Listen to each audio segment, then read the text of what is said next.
What time is it? Your show. Yeah, what time is it? Your show. Yeah, what time is it? Your show. Yeah, he's back from the dead. Your show. Putting it on the map, yeah. Saskatoon. Right next to New York. New York. Yeah, what show, yeah. Your show. What time is it? Your show. Yeah, time to talk some shit, yeah. Your show.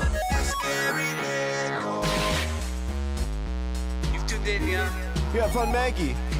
Bark, bark, woof, woof, move on to treat, yeah. Keep listening.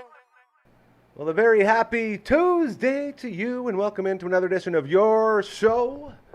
As you could tell by that incredible intro made by our friends over at 911 Turbo, it's Ya's show, which means it's your show, which means this is all for you. And if you want to be involved in any way, you just let us know. Dufferinab.com is the place. I don't want to throw that up yet. We'll throw it up later. As it's, well, you know what? Maybe I will set one up because I got the hair for it today. I look like I could deliver a pizza. Look at that. Dufferinab.com.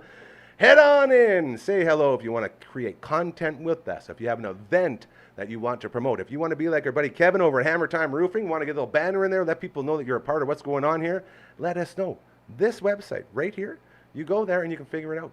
Advertising, all of that stuff is there, and it's all, I promise you, it's very easy to do. And I promise you, and I know because I'm the guy that sort of set it up, and I made sure it was possible. If I can do it, you can do it. That's the beauty of it. So thank you for joining us here. And we have one more piece of business to get to before this party rolls on, as we got some special people in the studio as it is Tuesday. Let's check in now with our good friend Margaret and the Maggie Cam. What's going on down there today? Ooh, hello, Margaret. You happy, bud? You having a good day? There's the big smile. A little bigger? Big smile. Come on. Get it up, girl. No, the big smile that way. Okay. Either way, the Maggie Cam for our incredible friends over at Pet Planet on 8th Street, your pet's natural grocer, Mike and Rochelle, along with Maggie's boyfriend, Leroy, always there to make your incredible day even better. Every time you walk in, you need something for your pet, they got that covered, and they will make you so much happier. I promise you, all right? Even if it's after hours with Kirsten Shar or Chris, they always got what you need over at Pet Planet on 8th Street, your pet's natural grocer. Margaret, that was a good one. Might get an extra treat a little later, all right? Very well done. Tuesdays around here, we do some recording before the show for a little fun podcast that we do around here called the All Out of Angst podcast. Episode 5 is up right now. You can find it anywhere your Audible podcast shows are found. I noticed, and it was pretty cool, that if you Google All Out of Angst podcast, it's the only one that pops up. That was very, very strategic. As one of our members, Matt's beautiful wife, Erin, was the one to figure that out, and it was a part of us getting in there. So it's very easy to find, and it is very enjoyable. With that in mind, it is now time to introduce our panel for today. We have Uncle Mike from his All Natural Products. We got Matt from All the Bands, and we got his brother Burbs in there.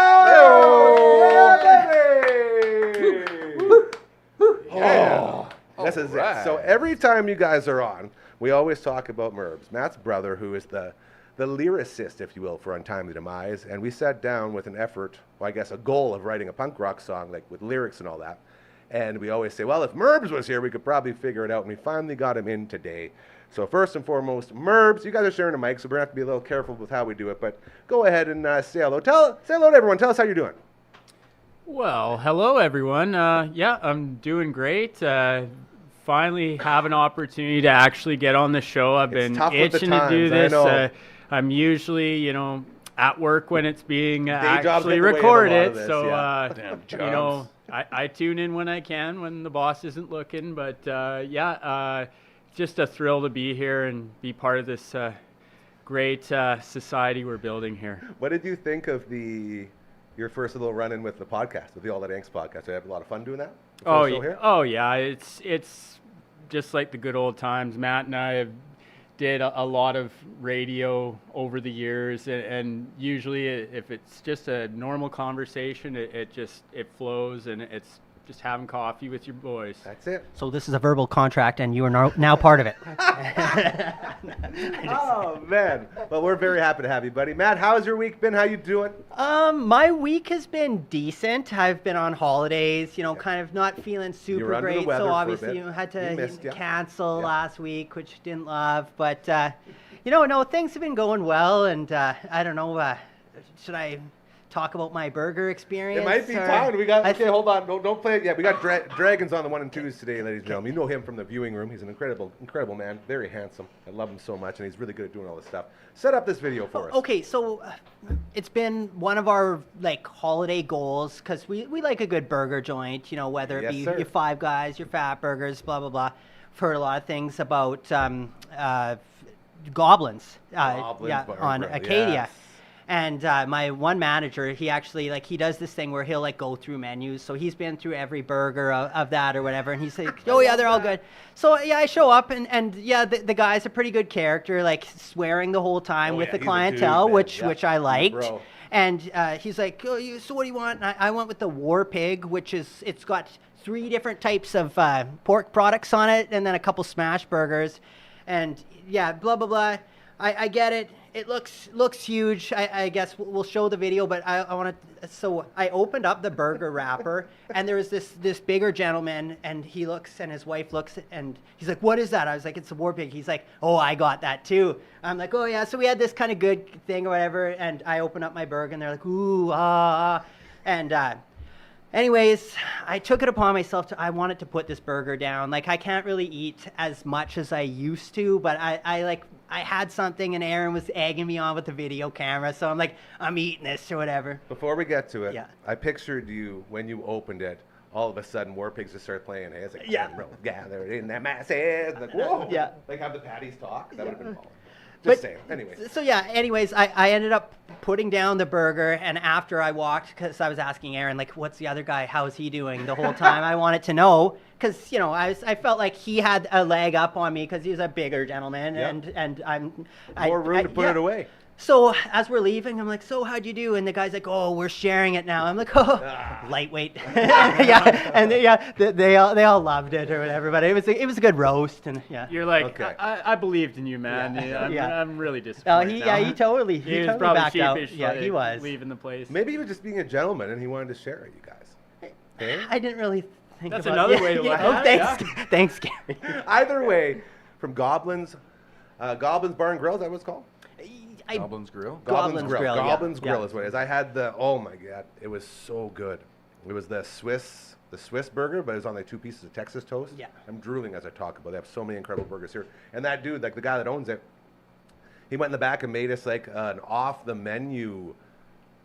It was a milkshake. It was a garlic milkshake, garlic peanut butter. Whoa. Yeah, it sounds like you would never ever want to touch it. So good, as these things usually tend to go. Wow. It has a tiny little tickle of the garlic, but so they're always doing good things, which is the point of that. They're changing it up and mixing it up. I've heard nothing but good things. Yeah, we're trying to get them on board here, so maybe we'll reach out again. Yeah. Let's go ahead and throw a commercial on here for Goblins. Let's take a look at this big bad boy here. What do we got, Dragon? I literally need it to warm up my jaw. And then I found I actually went in with some good momentum. I feel crispy onions. Yeah, those are dusted onions. But that's me. Good. So sorry, I got that whole thing inside you right now. And I'm not feeling I'm feeling good, but I'm feeling a little lethargic. Yeah, well, was that just for lunch today? That was for lunch today, and that's why I'm trying to crush a bunch of water. Got to hydrate after all that pork. So clearly it looks delicious. It must have smelled delicious. It was so delicious. But it was delicious, and so it's been a good week, and that was one of the highlights. It was good. I like that. So delicious. Weren't those candies like Gushers and other candies? And they had the different soda bottles. So delicious. We looked into trying to find so delicious, and I don't think it's a thing anymore because obviously Aaron would have got it for me for some Christmas instead of those dirty old Starburst candies that nobody likes. Or what is Tahiti treat sucks. Yeah. Tahiti treat, which we got off the Fuddruckers menu. Yeah. Classic. Kept putting in those comment cards when we were little kids. Eventually it worked out. Eventually it wasn't there anymore. Yeah. We kind of felt guilty. We're like, but you redeemed yourself. But we knew that you can affect change with your words, and we did. Right. That's right. Uncle Mike in the house. Hey-o. From his all natural products. How are you doing, my friend? I'm doing swell. What's going on at the shop? Anything exciting? It seems strange, but already preparing for Christmas. Oh, I know it's. I know. It always takes me by surprise. Soap takes about a month to cure, a month and a half to fully cure. So like jerky. Well, Well, not really, but I'm still waiting for you to roll in here with a big bag of jerky. Oh yeah. Uncle Mike likes to make his natural everything, not just his products, also his meats and the other stuff. Yep. So you're ramping up for Christmas. Damn20 still going Damn for a promo 20 code? still going. Use the promo code Damn20. UncleMike'sNatural.com. Save yourself 20% on all of our products. You're going to buy it anyway. And it's so good. You just brought us another reload here for the house, so we got nothing but Uncle Mike's products in there. When you come by the studio and you use the restroom, that's what you're washing with. So everyone's getting nice and clean from your incredible products. That's right. That's right. Support local. That's right. It is. Smell good. That's what we're talking Feel about. good. Tomorrow, by the way, Bamford & Co. podcast, episode 2, getting ready to go. Sometimes I like looking up at all these banners and seeing what's sort of going on at the network. And our buddies over at Aquaman love them. Underwater drones. If anyone ever needs underwater drone inspections, those are your guys. So we got into compilation albums. We finally sort of cracked that egg and we went down the rabbit hole that is how we built our musical preferences growing up as kids in the 90s, not just eating So Deliciouses and Gushers, but listening to our favorite Fat Record comp albums and our favorite Epitaph comp albums and going all the way down with all the other side ones, Nitro, Giving the Boot, Honest Don's Welcome Wagon, and so many more. It's nice to have that fresh in our minds as we, go from recording the audio only then into the live show. But around here, the fun part of the live show is there's no edits, there's no slowdowns. It's the realest type of media you will ever consume. And that's the reason why we chose to do it this way, because no one else, I don't want to say has the balls to go live, but no one else wants to go live because you can't control the narrative. You don't know what's going to happen. I feel like that's what makes this so exciting and so different and what makes it stand out. So with that in mind, we had just talked about all this stuff, and I just want to be transparent with how we do things around here. I feel like it would be a good time for us to go into our favorite. Now, we talked about the ones that we knew, the ones that we liked, but the one that changed you in a way. And I know when we're recording, it's a lot easier for me to say to you guys, I'll just throw this one at you, but I'm just throwing this one at you now. And I want to know if any of you have an album, it doesn't even have to be a compilation album, just an album that changed you. Now, Mervs, we've sort of covered this before, but you're the new guy here. You want to take a stab at that one? You want to take a try? Well, basically, it's like a love letter to your favorite album. There would be different periods of time that different albums changed me. They say you're a different person every 7 years or whatever. Maybe sometimes that's true and sometimes it isn't. But as a young teenager, I would say it would be Survival of the Fattest was the one that just showed me this whole new world of punk rock. And, those bands we ended up connecting with because they would actually come and play in Saskatoon in the 90s. Before, all the downloading stuff started, the big hot shot bands would never come through Western Canada. And if they did, it was Vancouver. And, after hearing that compilation and actually seeing these guys come and play live, that just kind of, created a whole paradigm shift in what I wanted to do with my life and where I wanted to end up, I didn't even think about that. Those big bands always just jumping over Western Canada. The bands that charged $20 for an album, the bands that everyone was clamoring to go see, didn't want anything to do with us around here. And then you get your $6.99 comp albums from these punk rock labels. And not only are you getting the albums, but the bands are coming through and you can go see them. Yeah, and you're getting authentic music there where they didn't have a big label behind them telling them you got to sound this way to impress these people that are going to hate you in 2 weeks anyways. So I think that's why those were such great albums, is because the bands were only like 5-10 years older than the listeners. They were young kids at that point, and they didn't have to like worry about following all of these rules or what are other people going to think. It was just that kind of naive, reckless abandon you need to create something new in this world. So why were all the big acts, and you can answer this too, why were all the big bands skipping over Western Canada? What was it about us that was like, ew, gross, we don't want to go perform for them? Yeah, I can't say for certain, but I imagine it would be something like one of the bean counters or agents says that this many units needs to be sold or whatever, and they're like, well, Sask Place only holds this amount, X amount of people, and they're like, okay, it's not feasible. So my guess is it would probably be some sort of financial thing. Yeah, I feel like, man, it would have to be, right? If you can't, they figured if you can't fill a full stadium, then skip that town. You know? And then you get the bands that say they're coming, and then they realize they're only half full, and then they say, "Oh, just jokes. I'm sick. I'm not going to make it. Cancel." Yeah, like Eiffel 65. I was waiting for them to come, and they only sold 3,000 tickets and said, "No, skip that po downtown." Were you blue about it? I was blue for a long time. Damn. That was Eiffel 65, right? Oh yeah. Yeah. And if you start humming the melody, it won't be gone for the next couple weeks. So I'd probably just leave it at that. Just leave it at that. Uncle Mike, save us, buddy. Save us. What do you got? What's something that tickles your fancy from growing up? Albums. Again, it was given to me. It was a double-sided tape, I guess, but it had Minor Threat, the complete discography, and Dead Kennedy's Fresh Fruit for Rotten Vegetables, and that got me through many road trips in my Walkman.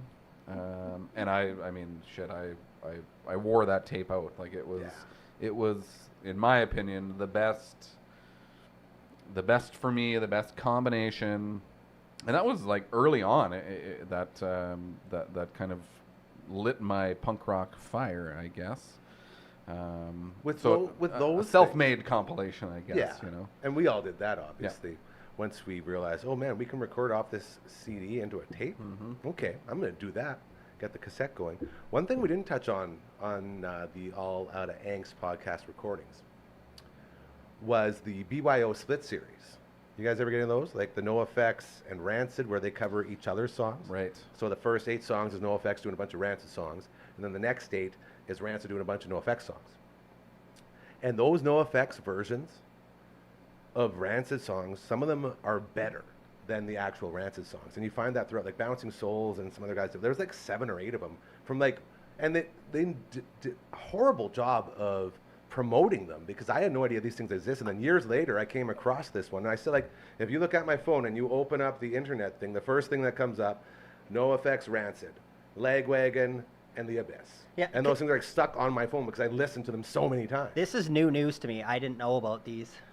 I'm just looking at it right now. We're not going to get copyrighted. I'm not going to make sure. Oh, we're not going to, because this video is no longer available because the YouTube account associated with this video has been terminated. Oh, no. NoFX and Rancid. No, now where am I going to hear it? I wonder if we can go buy it somewhere. I'd love to buy a CD somewhere. Can we do that? Yeah, well, that's, you go to shows and you can't even buy. A lot of bands don't even come with CDs anymore, and it's download our album. Yeah, it used to be. What? You go to a show and you buy a T. Maybe that's coming back, but for me as a kid, I was like, I gotta get a T-shirt because I can get the CD at the CD store, and now I go to shows. And I want the music. I mean, sure, you can stream it. I don't know. I'm not up to date on the streaming and the whatnot, you know. And I'd rather just buy a CD because I can put a CD into my computer and then get a digital version of it. I listen to CDs in my car. I can listen to to me, it just has a lot more adaptability to what I listen to or how I listen to music now. But yeah, I don't know if it's because they're not expecting to sell many or if it's like CDs are too heavy to bring. This is a great question for you two jabronis over there. With Untimely Demise, how hard is it for you to put out a hard CD, like a classic CD album, compared to being a digital release? What's the story? What's the deal with that? Get in there. Get right in there. There you go. Matt can probably feel this one better as far as with Raven Witch, one of his other awesome bands. You guys have been putting out singles and just, releasing it as you go kind of. Whereas for us, there's that point where you got to get enough songs to make what we consider a full album. Then you get it all recorded and produced.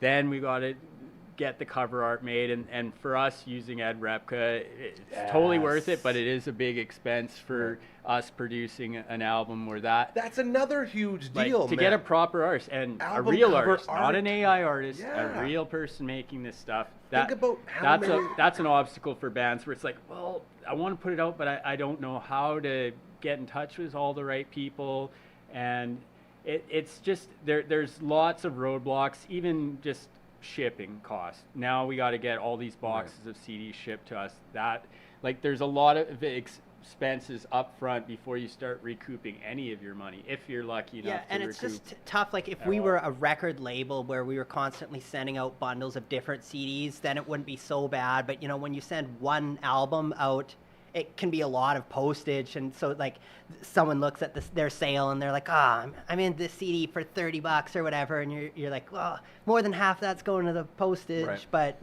yeah, so, like, it's tough to do the albums, but I think we like and have did them up to this point because it's just the way it's always been for us. We like having the album art. We like having the thank yous, which we've talked about. You know, liners, having man. the actual lyrics is So nice. cool. You know, like, how many times when you bought the CD back in the day and they didn't have the lyrics in there, and you're like, you sons of guns. Yeah. So how many opportunities have we missed out on as fans of music when it comes to liners and album covers and things that we used to hold in such high regard? Like, I don't even think about that. They just disappear. They're gone.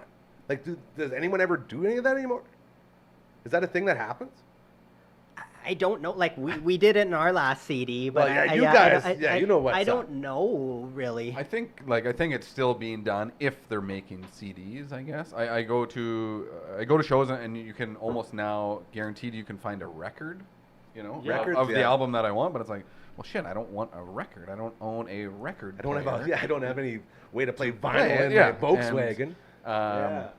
But so I'm sure if they're still doing it, it just seems like the CD, like even tapes are making a comeback kind of thing. You know, I've seen, if you've been to a few shows the last little while where they're like, oh, they've got records, And they got cassettes, tapes, yeah. but they're missing the middle ground, the CD. How far are we from the CD becoming revived, like the Yeah, records it'll come and back. the cassettes? Well, It's we going come to at some back, point. just We like should start everything else. pushing that a little. I'm thinking, what do you think? 10 years? Is that too I think late? if we sit here and just yell every single Tuesday, it could be quicker than Get 10 years. CDs, everyone. CDs are It's coming cool. back. They're like peeing your pants. I think, just adding to what he was saying, yeah, they said, well, the CD's going out, but the records come back. But from our standpoint, it costs as much to ship the thing within Canada to another city in Canada as the record price itself, what we're charging for the record. So that whole business model of like, oh, just make a bunch of records and you'll sell them online. It's we haven't found a way to make that profitable yet. So that's the catch-22. Like, everybody wants the big art stuff, but they might not have a functioning record player. And yeah, the CD is going to become sexy again. But like you say, 5 years, 10 years, that's when people want some physical things again. And you don't scroll through your Spotify list and say, oh yeah, I haven't heard these guys in a while. But if you look at your CD collection, you just see the artwork or the color of an album you like, and it draws you to it. So by it being physical, it reminds you, hey, this is something to appreciate and listen to. Where once everything seemed to go digital, it lost its value. It's just our disposable culture. It's like, here's a song, it's cool for a bit, now you'll never think of it again. Yeah. I get depressed when I look into my stupid music, my Apple Music thingy here, because it does show. That's, I guess, where your artwork goes from your albums. You know what I mean? Like, if you go through your albums, it's got all your artwork right there. Look at it, Against All Authority. But a little like thumbnail pic of it doesn't really sell it the same way that. That's what I mean. Like, this is what it's come to. This is what we get. I don't like it. And again, too, I find your eyes looking on a screen, it's much Get those different than things looking away at, from you know, me, it man. printed on something. You know, as a guy who, like, along with all of you and with you, as guys who created this place, you think that we'd be able to do a lot in here without having a screen? That's the goal. Throw the phone away, get rid of the screens, and then I look up, I see 1, 2, 3, 4, 5 in there, 1 here, 1 there. That's like 8 screens just in here. And like, the idea of this place was to get away from all that, to create content and not be stuck looking at a screen. And even still, we're in here looking at screens, and that really pisses me off too. I'm getting upset now. How do we, like, we have to, I understand for the show we have to do this, but during the All Out Angst podcast, those screens were off. So maybe that's one thing. I did shoot. You guys didn't comment on my scorecard over there on NES Open. Well, I was trying to peruse it, but I didn't see. Is that a make good little sense of score all you got going numbers. on So there? that was a quick little 20 under par Oh boy. on the U.S. course with 1 par on hole 10 and 1 bogey on 17. That was on pace for a 23 under. That could have been close to a world record attempt. Damn. So I thought I'd leave it up there. When Merbs came in, I was working away, and like, I forgot I left that on, just so someone would ask, and no one even asked about it. Of course, Such a good round. you're not Twitch streaming this one. No, not yet. But the Twitch stream is getting quite. I might be going tonight, actually. I'm not sure. As Big Boy comes over here every Tuesday, we play that game, and he actually holds the record. He shot a 27 under. It's a world record. It just wasn't official because we weren't streaming. So we got to get him on there and get. That'd be our 3rd world record right now on the Twitch stream. Well, now it's been on there for an hour and a half, so it'll be permanently burnt into your screen. Yeah. No, not that CRT, man. Those old school TVs, they're strong. As we're hanging out with my main man Merbs over there, Matt from all the bands, and Mike, Uncle Mike for short, and his all natural products. As we continue, I'm always trying to find new fun ways. I don't know if you noticed that or not, Yeah, I like it. but it's like Mike or Uncle Mike For short, Yeah. Uncle Mike. Actually make it longer. That's the joke. See, Dragon gets it. He goes, how was Uncle Mike for short? It's actually longer. I kind of thought about that too. Yeah, See, that's I've done what that. makes it hilarious. I've done that 3 times now with I love it. introducing it. I'm trying to, because it gets I love it. monotonous when you're always doing it. The Tuesday crew in the house as we continue talking about music and how the hell can we go about fastening the process of bringing back CDs. I don't know the answer. I don't think any of us has an answer. What did it with vinyl? What was the point where vinyl said, all right, we're making a comeback? Like, what was the thing that had us going to our metal shows and punk rock shows and vinyl being available again in like the 2000s? What was the push Yeah, for I that? don't know what it was, but I know when we first started, like, kind of putting out around the full speed metal era, maybe just when we played with Evil Survives, and Charlie was saying, next album is only coming out on vinyl, and we were just like, this guy's, I don't know if we like if he's on point here, and then Or we if he's on crack. and then it just started. We're seeing more and more vinyl, and then it's gotten to the point where almost the only thing you'll see physical is Yeah. the vinyl now, and it's like he was right. See, and to me, like I have no idea, but I would think that vinyl costs way more to produce, does it not? Way more. I mean, obviously they're Confirmed. more expensive, but in my opinion, like you could pump out CD after CD for a fraction of the cost and still sell them for, let's say you're selling vinyl for $40, you sell a CD for $20, but you can produce it for Yeah, fraction of the it's cost. just one of those things where you almost just have to not really make that much per unit on the vinyl, Right. which is unfortunate. Yeah. But you're like you'd rather someone buy the physical album than nothing at all. But Yeah. yeah, you're totally right. It's cheaper to ship, produce, all that stuff with CDs. With the vinyl, and again, you have to get these certain amounts, like either 150 or 300 Right. or the certain amounts that you need to get. And sometimes it just doesn't make sense to go from that like 300 to the 1,000 pressing, because Yeah. then you're going to be sitting on a bunch of stuff for multiple years and blah, blah, blah. So you have to make all these decisions. And of course, money's always tight when you're producing stuff. So Oh, it's yeah. just, it's a lot of, I don't know if you have anything to say Well, with regards to that. I think with vinyl becoming cool again, it was a case where, real music fans, they want to be old school, a little bit more Luddite, a little more primitive, and the vinyl is like it's a pure way to listen to music. I think the larger artwork, we're saying art's an important part of releasing an album, and getting to see the detail and the liner notes that have more photos of the band. So as a fan, having something on vinyl is great. As a listener, CD, for Matt and I and you guys is kind of our go-to. And now with digital, it's the quickest way to get something out to everyone in the world. Yeah. Right. So they all have their advantages, but the vinyl, I still think not everybody that buys a vinyl from us has anything to play it on. Yeah, That's it's functioning. just- Anyways, yeah. like I have a record player, but it plays 3 times as fast as it should, and there's always people are always in the process of fixing something in their chain of their home audio system, and usually it's the needle on the record That player. brings up another thing, collectability. Collectibles, like once we went into the little shutdown party everyone had to have around the world, collectibles went through the roof. Like prices on video games, and prices on everything yeah. else. Everyone started collecting everything because we were all stuck in our houses. I feel like collectability was another big push to get vinyl back to the forefront. Do you think that might have been like an addition to all that? Because you say guys buy the vinyl, but they don't even have a thing to play it on, so they just display it so everyone else can see how sick the art is. Yeah, they're like, well, I'll still stream the music or whatever, but at least I've supported the band. Like they're it's about taking some ownership and where you are in the music scene as a fan or as a producer or artist.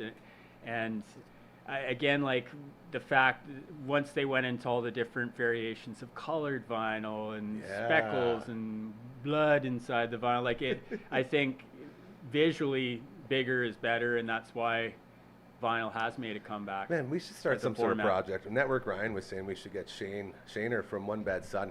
By the way, One Bad Podcast, episode 13, dropping on Friday. Check it out. Very, very good little show.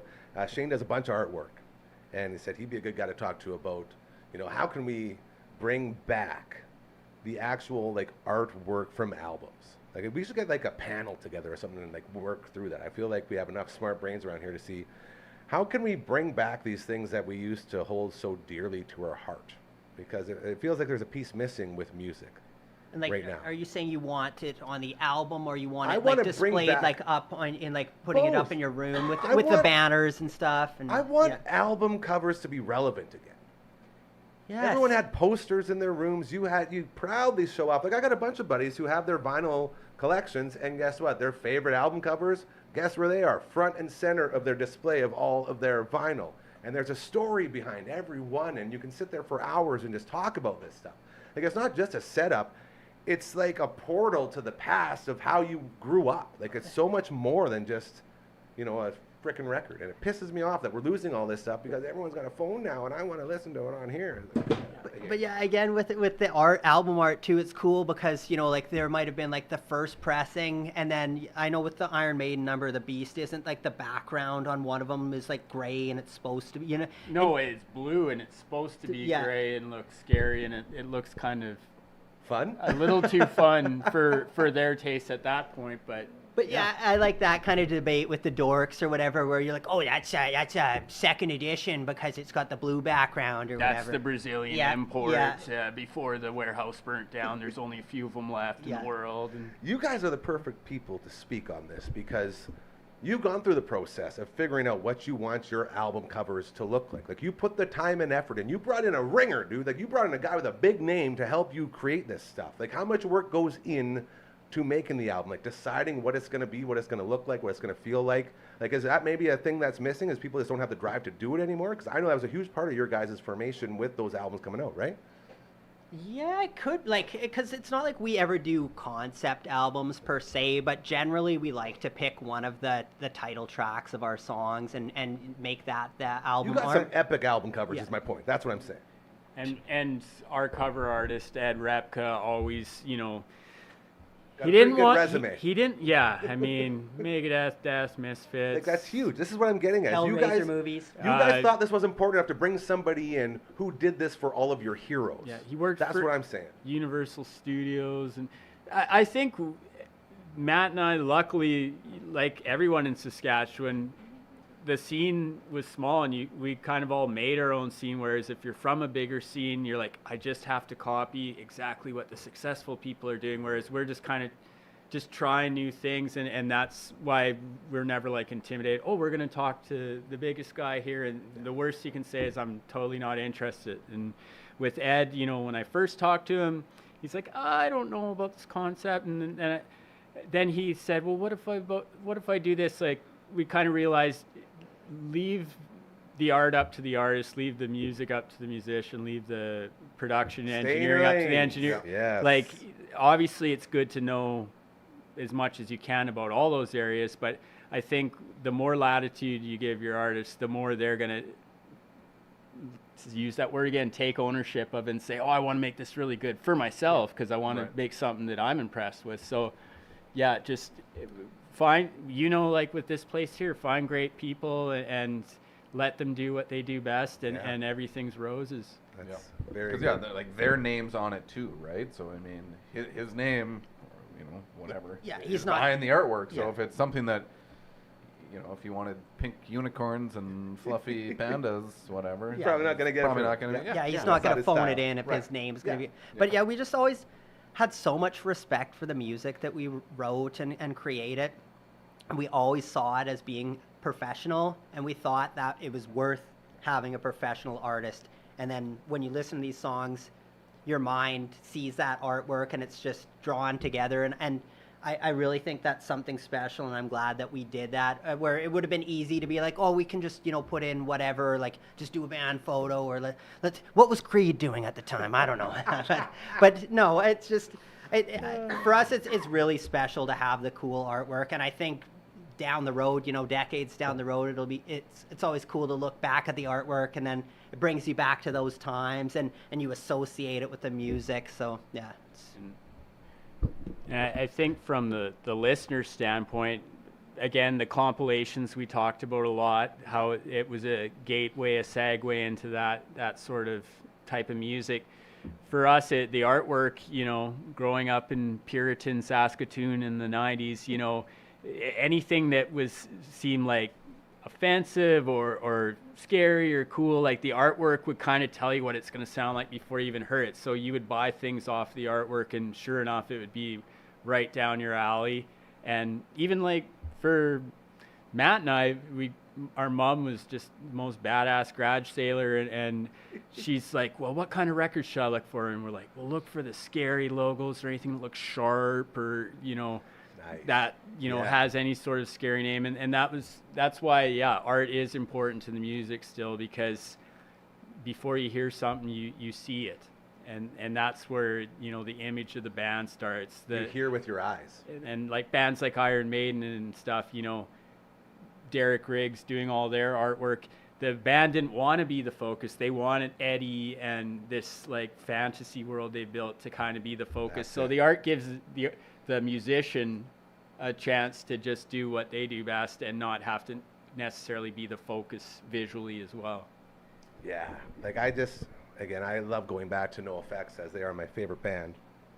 Like the most jarring covers, like the most like, what the hell am I looking at? Heavy Petting Zoo is Heavy pretty Petting- greasy. You knew where I was going. Yeah, we knew. Heavy Petting Zoo is a big one, as it's pretty self-describing, but not just like Liberal Animation, another one. Yeah, some Which is like, cannibalism. and it's like got like all the animals eating the animals. Ribbed. It's this big thing. Yeah, Just like a ribs. There was a big Jimmy dome on wrapper. it. Yeah.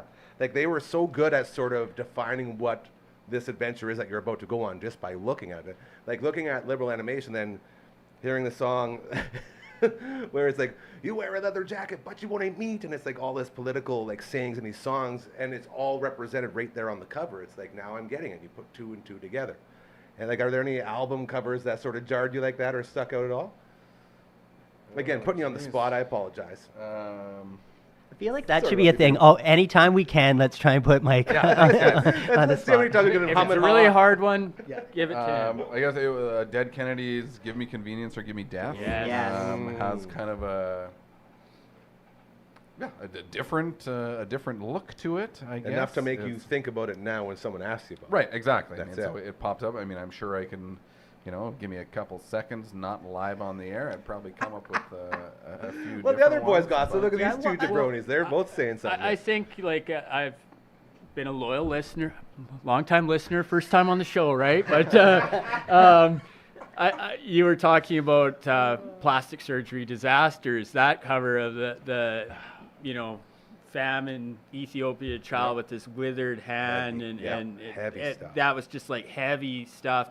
That's a world you don't see in Saskatoon. That was like, a lot of our, I'm a history guy now, but I think it was the bands that got me interested. Well, why are they always harping on Reagan? Oh, Right. look him up. Yeah, he's kind of a dick. Like that kind of stuff. Like I think, even though it's entertainment, art's always been imitating life, where there's some truth to it, and yeah, the Dead Kennedys were very powerful covers, where right off the bat it's like, oh, this isn't Leave It to Beaver, Right. This is 50s getting America's. political. This is making a America's stand, not as yeah. perfect as they made it out to be. Yeah, and- pulling back the covers a little, pulling back the covers, pulling Yeah. Curtain?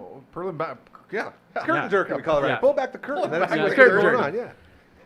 Yeah. Anyway. Matt, what do you got? You got anything on your mind? I would say that like Megadeth, Euthanasia, and even Countdown to Extinction to a degree. Like those are kind of unsettling, especially if you're a little bit younger. Just those two albums were pretty unsettling. I know.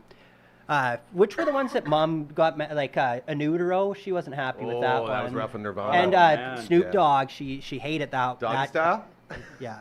Yeah, like obviously now, like, you know, parents know metal better than a lot of people on the street. They know all the characters and they get it and they realize that it's art. It's not, you know, it's. Dude, how long? It's just an illusion. How right? long have we all gone through this whole, I guess, song and dance of you listen to, like, you guys, again, a perfect example of like all these bands that you look up to, like just the heavy metal, like the death metal writing, like the way the words are put in, like our All That Angst podcast logo, like that sort of style. It's like a scary thing. It's intimidating, and that's sort of how you knew, yeah, this is gonna be something I like because of that certain type of like. Just down to the graphics that are used on the album. It's already making a statement. Yeah, like with heavy metal, it's pretty like our kind of like blocky, you know, sharp. That's going to be like thrash metal. So that's going to be your Megadeths, your Testament, Metallica. But then it gets a little bit, you know, kind of more tougher to read, if you will. Tougher to read, and that's going to be your death metals, you know, your Deicides, you know, Florida death metal scene. And then when it just gets completely unreadable, now we're talking your obscure Norwegian black metals and stuff where it... Once it looks like an old mangrove bush, you know, it's just twigs in every direction, and you're like, oh, that's... You know, it takes you about 30 seconds to sort of figure out what the band name is.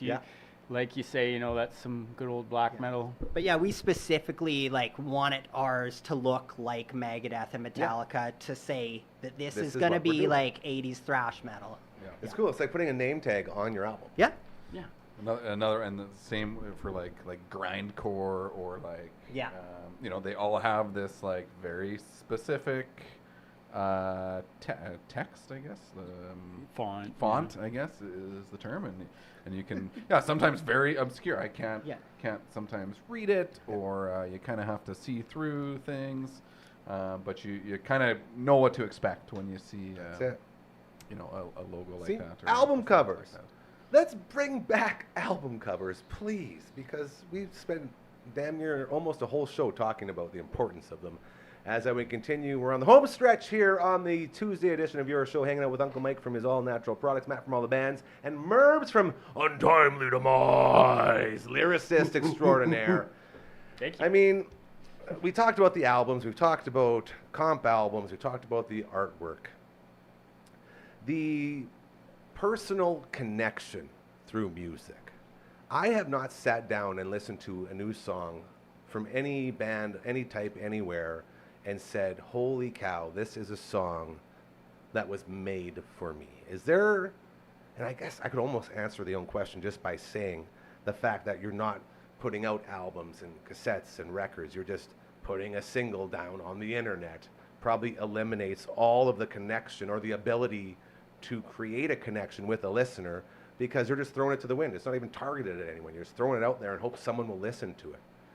Like, do you think we will ever feel a connection to new music? I don't mean like an you album, in general, you're saying, or just a song, even just anything. Like everything I hear now. Could it be by an older band, or does it have to be a new band as well? Sure. If that's what makes the connection, that's what I want to know is what makes that connection. Because I feel like that's sort of those synapses hitting each other has just sort of died out. No one connects to music anymore. Yeah, because I like, again, with Railer, like the newest Lagwagon album, that's pretty brand new. There's some bangers on there. And I've listened to that album hundreds of times, and at this point, it's connected to my soul, and I'll think back to 2023 or whenever I got it, and always be like, so I'd Look say... Look at the album right there, right beside the NoFX one. What we got? Railer. I really love that album. It's so good. I'm with you. Yeah, but it doesn't hit you like Trash did, you know? It doesn't dough you. It doesn't... And I don't know if it's because we're older or if it's just me personally. That one's hitting pretty hard for me. And the best part is, guys, no wrong answers here, ever. These are all just our thoughts and opinions as we try to solve the world's problems. I feel like the opportunity to connect isn't there anymore for bands. because you don't go out and you don't go and do shows and you don't, interact with your audience and you don't do all these things because you just go record a song and then you put it out. And then hide out at your house and say, "Oh, look how many views I got." Or that, yeah. But yeah, we kind of talked where it's like you put out the song or the album and you kind of have about 2 weeks and it either trends or whatever you want to call it, or it kind of just, falls by the wayside. Yeah, and it's tough to figure, I don't really know the answer. What would you do? How do you get attention drawn to your music? How do you get it out there? How do you get attention drawn to your music? And I really don't know the answer, because before the old model was you put out the album, you tour it, and reps. Where now it's like that doesn't really make sense financially, or it doesn't make sense to do it because that's not what everyone's doing. But I just wish I knew the solution. You don't want to do pay for play. You don't want to but it's again, the old scene, you had your tape trading and you had these sub communities and stuff that really helped spread things around. And I find some of the sub communities are kind of not as strong as they could be these days, with the tape trading and this, you know what I mean?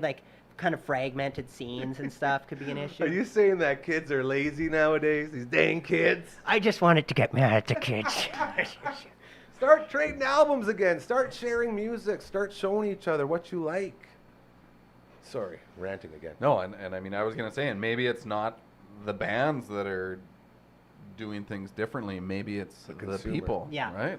Dude, that's a great point. We talk about it all the time on here about the transition as a society that we are going through right now. People no longer turn on the radio and listen to the radio. They no longer go home and turn on the TV and watch TV. They get in their car, they turn on their podcast. They get in the house and they turn on their streaming and they watch their streams. They scroll. We don't consume it like we used to. Consumption of media is so different. You're right. It's so quick. It's so bang, bang, bang, bang. How is a band even supposed to have a chance in a world like that? There is no proper way to do it. You're already starting from so below a normal level that we used to have. And then, because there's so much content out there, to make any way to get noticed becomes really difficult. You'll have, and this just shows how people are when they consume. You'll have a random video that will do, 2-3 million views and will make no sense. And you say, how do people even enjoy that? Yeah. And then you'll have an incredible video that you'll put a bunch of work into, and you'll watch it, sit there and watch one person watch it. And you say, how does this connect? How does this make sense? And the answer is it doesn't. It doesn't make any sense. Everything is so screwed right now as far as music and I guess just consumption of media as a whole. It's so crazy. Yeah, and I find too, this is again just 100% my opinion, but if it's a football to the groin or something like that, you just want to click on that, and I want to see that. Where if it looks like a kind of professional video that someone's put out, I feel like people are like, oh, I know what that is, and they want me to watch it. Right. Yeah. So it's they specifically won't watch it because they know that it's you want them to watch it. I guess. I'm just not going to watch because I know that's what you want me to do. I want attention, so I'm not going to give you any. There. Just show me the football to the groin. Well, I think that's part of it, is that you have to put out so much more now because people have to filter through all the other stuff that's coming. I don't know. What if we started something? What if we started I just saw the new Deadpool and Wolverine with my Uncle Kev. Shout out to Uncle Kev, best uncle in the universe. Love that guy. We had a blast at the movie. And what if we set up a super team, a super group of human beings, kind of like, say, the X-Men or, say, the Avengers? What if we got a group of people that decided enough is enough, we will be the crossbearers for this movement. We will be the ones that the music will go through. And we'll listen to all the crap so you don't have to. Once you get behind us, you will have nothing but quality music to choose from. We're going to take this giant cesspool of garbage, go through all of it, and filter just the tiny few that you will enjoy. What if we did something like that? I think having a damn weekly playlist of, Maybe you know, that's like it. stuff like that could kind of be cool. Like, hey, these are songs that we legitimately really like the Yeah. staff picks in the old, Yeah. you know, record things. Totally. But yeah, I think that's At a least a fantastic, guide. At least a guide in a direction, because no one even knows where to go to look for music. But and like the thing too, like the simplest thing, and again, you don't want to tell people to do this, but it's like with our music, if we put out a song and you just share our song, listen to our song and share it, like that means so much to us. But for whatever reason, people don't like, and you can't force people to do anything, and I don't want people to do anything they don't want to, but I just wish people knew how much it meant to artists like us. Like when we put something out and you share it, it means the world, and it takes like 1 second. If that could be a trend where people like, because even if just your friends do it, you know, that can really help, you know, kickstart certain things or whatever. But yeah. I like the idea of staff picks, like when Yeah. you just go into Blockbuster or Family Video. It's like, this is what our staff likes to watch. This is Yeah. what our boys, this is what the 'cause girls we can here do it like with, to like, listen to. All that. movies, music, and all that Yeah, stuff. just because But- then there would be a place where people could go to peruse music that, you know what, if you like these people, you'll probably like the music that they're into, because the music made the people. And again, with the punk rock scene back in the day, it was a scene and it felt like a community. And I feel like you're kind of Yes. bringing those things into this, which is cool. Very, very modern thinking. I like that. I do like the idea that, you know, we'll kind of be like the music research team where we'll go through all that data and like you say, sift out the gold and say, well, Yeah. I listened to 100 new songs and there's 4 of them that are really good. Here they are. Like, I think just having real human ears listening to the music is important, like Matt said. you just said. When you share it and somebody listens to it, then the art really comes to life. It isn't to life. It hasn't come to life until somebody's heard it and Yeah. possibly even liked it. You just said something that really perked my ears. A human going through it, a human being involved. There is no humans left on this thing. Humans don't go through anything. All your YouTube stuff that you get copyrighted for, that's an AI that hears keywords. Not a single human with YouTube listens to anything that we do. It just goes through Skynet, and then Skynet decides whether you broke a copyright law or not. And that's how everyone's doing stuff now. Don't get us started on the AI, okay? Because I can go on for years about that garbage. But we've given the old Terminator the keys to every single possible thing we can, to the point now where old Terminator's doing all of our jobs, and it's just a matter of time before we have to go find a John Connor and a Sarah Connor and really, you know, fix this problem that we started. So just people being lazy has got us this far. So we need to somehow figure a way to bring it back. Yeah. That's the battle cry right there. All of our laziness has allowed Skynet to take over everything, and now we don't have a single human being left out there making sure that we're not getting stuck in all these pools of garbage, be it music, TV, podcast, whatever it is. We have nobody to keep us afloat, so everyone goes out there and drowns. Yeah, nothing beats the reasoning of a intelligent human being going through something as opposed to, like you say, the computer just deciding what your taste is and what you would like to hear. And I'm just glad I work for a software company, because with all of this AI stuff, it's caused as many problems as it solves. No one works anymore. No, like, do you know how many times building this place I had to yell at people? Yeah. Because everyone says, well, just use AI for that. Can you just AI run up a through- couple just of run that walls through and AI. insulate Like, them for me? Yeah, like proposals. I'll just run it through AI. And I looked at the person, I said that to him, like, why? Well, because AI will do it better than you could ever do. It's like, but then it's AI doing it, it's not even mine. Well, that doesn't matter. Everyone does it. Everyone just keeps saying, everyone does it, everyone does it, which just motivates me more to say no. So all of the stuff that I did building this place was by myself without any AI stuff. And I mean by myself, like everyone here. I had to yell at anyone who wanted to AI something because it's the way to do things. We don't do that here. We're real people, and this is built by real people. And I hate to see all of these AI systems taking over everything. We got to slow it down somehow. That was my cry for help. I want to do. Can I do one last shout Yes. out before? And Okay. then we gotta get the fingers ready. Yeah, ready I want to go. do a shout out Yeah. to the No-Go's who opened up for the Yes. Circle Jerks last night at Louis. That's pretty awesome. We were talking Pretty cool. about that. We were supposed. Did you end up going? No. No. We are horrible old men that bail. Because Circle Jerks played out in Edmonton with no effects too. Yes. Oh, They played sweet. they played on the Yeah. Saturday, which We made talked the about Sunday better go, because then we could have seen the Circle Jerks in town. And then It's plans very, and, very exciting times. I heard Belvedere as well. We have to. Is that coming up? The Did I miss Belvedere? Don't tell me. Yeah, Punk for Pups. Yeah, that's still happening. Okay, good. Punks for August Pups. 30th, I think. Okay, good. We got to make sure we go because I got to go see the Belvedere. I love me some Belvedere. But it's not actually Belvedere playing. I thought you told me it was Belvedere playing. No. You got me all excited. Is it not Belvedere? I thought it was. No.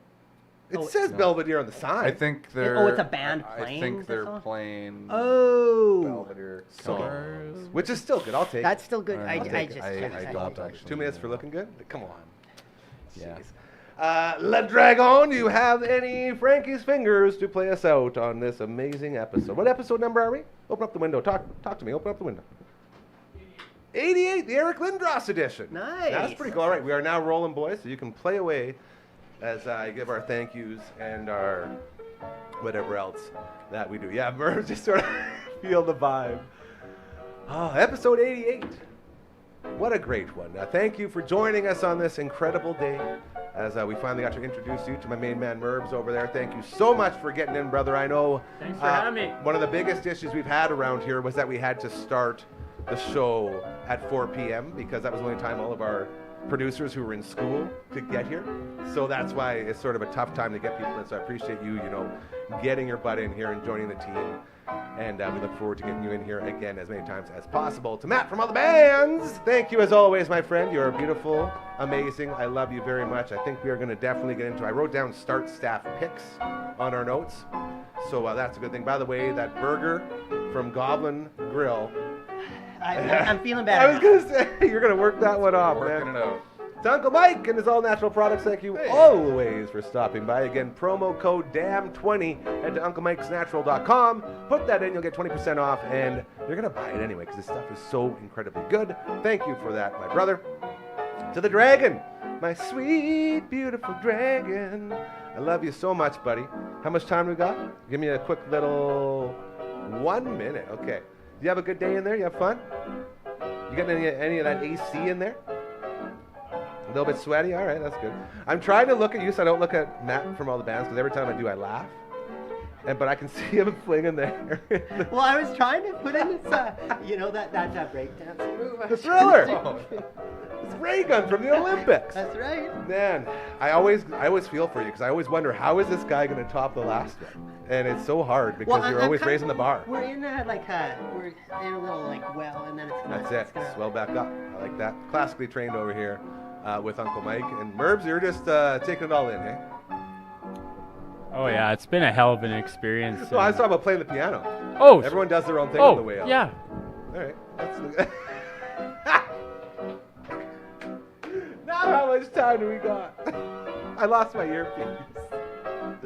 15. All right. So we'll be back tomorrow, 4 p.m. We'll check in with our buddy Adrian Balarzon all the way on the other side of the world in Australia, the same place as that breakdancer that got a 0 at the Olympics. So until then, remember, karma is very, very real. Start doing good things. You'll notice they start happening to you, and that's how we change the world. All right. Have a great rest of your Tuesday.